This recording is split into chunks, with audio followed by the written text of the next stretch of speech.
Assalamualaikum warahmatullahi wabarakatuh. Perkenalkan, nama saya Yuni Lestrina. Saya membawakan mata pelajaran Bahasa Indonesia kelas 11 di SMA Negeri 1 Pantai Labu. Nah, di masa pandemi sekarang ini kita memang diharuskan untuk di rumah saja. Namun, kita harus tetap mematuhi protokol kesehatan dengan 1. Memakai masker, 2. Menjaga jarak, 3. Mencuci tangan sesering mungkin. Nah, sebelum belajar dimulai, alangkah lebih baiknya kita berdoa menurut agama dan kepercayaan kita masing-masing. Doa dimulai.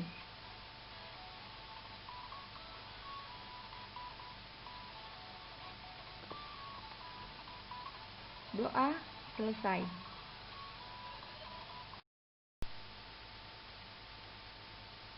Di bab 1, kita akan membahas tentang menyusun prosedur.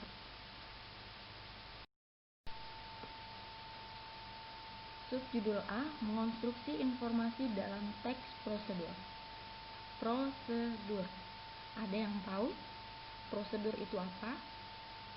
Jadi, teks prosedur adalah teks yang berisi tahapan-tahapan atau langkah-langkah untuk melakukan sesuatu yang disajikan secara berurutan. Sebenarnya, tanpa kalian sadari, yang kalian lakukan dalam kehidupan sehari-hari tidak terlepas dari teks prosedur. Hanya saja, kalian belum mengetahuinya bahwa itu masuk ke dalam teks prosedur. Dan teks prosedur juga banyak kita temukan di sumber manapun, baik di surat kabar, majalah, ataupun di media internet. Tujuan teks prosedur yaitu untuk membantu pembaca memahami bagaimana cara melakukan atau membuat sesuatu dengan baik dan benar. Ciri-ciri teks prosedur. A. Menggunakan pola kalimat perintah atau disebut juga imperatif. B. Menggunakan kata kerja aktif. C. Menggunakan kata-kata penghubung, disebut juga konjungsi, untuk mengurutkan kegiatan. D.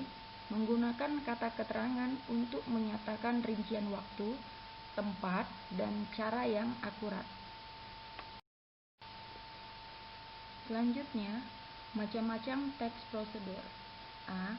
Teks prosedur yang menjelaskan bagaimana sesuatu bekerja atau instruksi secara manual. Contohnya, cara menggunakan DVD, cara menghidupkan radio. B. Teks prosedur yang menginformasikan aktivitas tertentu dengan peraturannya. Contohnya, cara main game. C. Teks prosedur yang berhubungan dengan sifat atau kebiasaan manusia. Di sini bisa kita ambil contohnya bagaimana cara hidup bahagia dan bagaimana cara menjadi orang yang sukses dan lain-lain.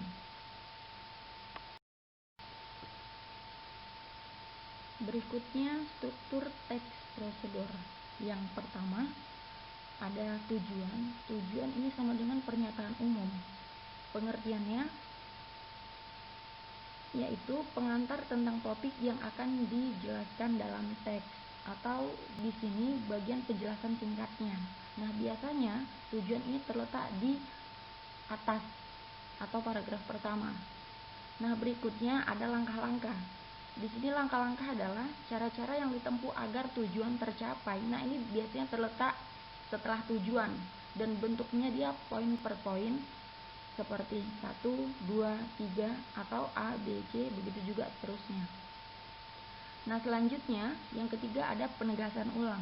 Penegasan ulang di sini berupa harapan ataupun manfaat apabila petunjuk itu dilakukan dengan baik.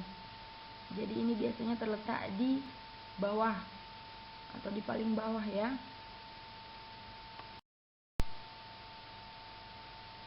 Pada bagian ini aspek kebahasaan perlu dipahami dan dikuasai oleh peserta didik dalam membuat sebuah tulisan.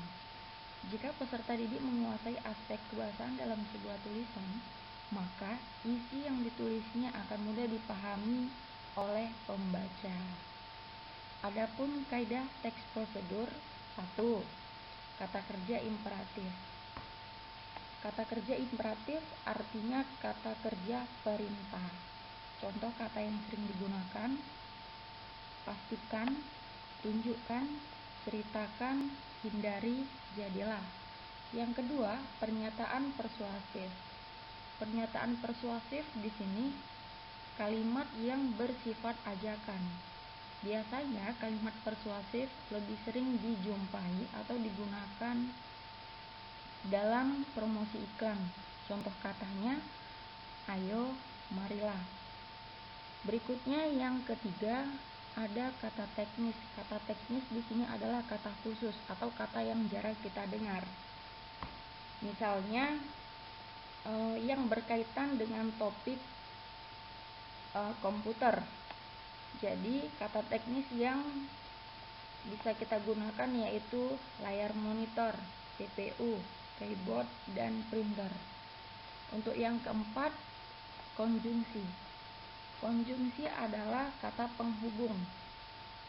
Jadi kata yang sering digunakan selain itu, walaupun, kemudian, selanjutnya, oleh karena itu, lalu, dan lain-lain.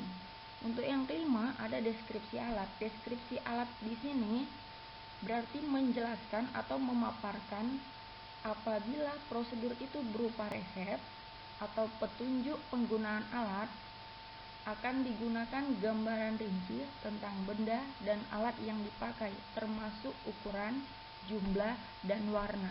Jadi diceritakan alat apa yang akan kita pakai, seperti itu. Nah, yang terakhir kita akan masuk ke contoh teks prosedur. Judulnya, cara menghidupkan komputer. Perhatikan baik-baik ya. Komputer merupakan salah satu perangkat elektronik yang sering digunakan untuk memudahkan pekerjaan manusia. Sebelum digunakan, komputer ini harus dioperasikan terlebih dahulu. Dalam pengoperasian komputer, kita harus mengikuti setiap prosedur bagaimana cara menghidupkan komputer dengan benar. Oke. Untuk menghidupkan komputer dengan benar, ikutilah langkah-langkah berikut. 1. Buka layar penutup monitor, CPU, keyboard, dan printer. 2. Pastikan saklar yang menyediakan arus listrik terhubungkan dengan kabel power ke stabilizer atau CPU komputer.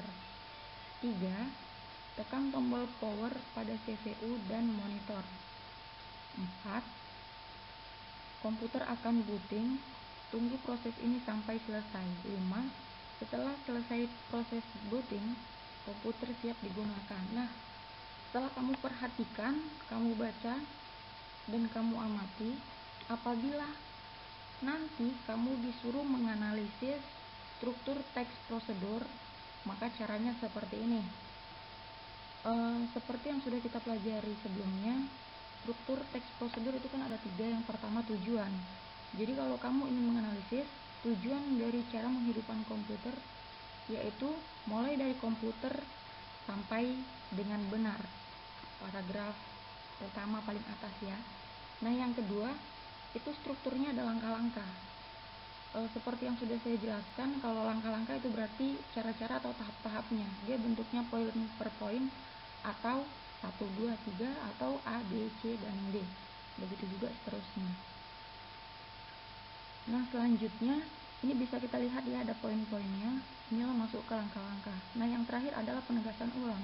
Penegasan ulang di sini berupa harapan apabila teks tersebut dilakukan dengan baik.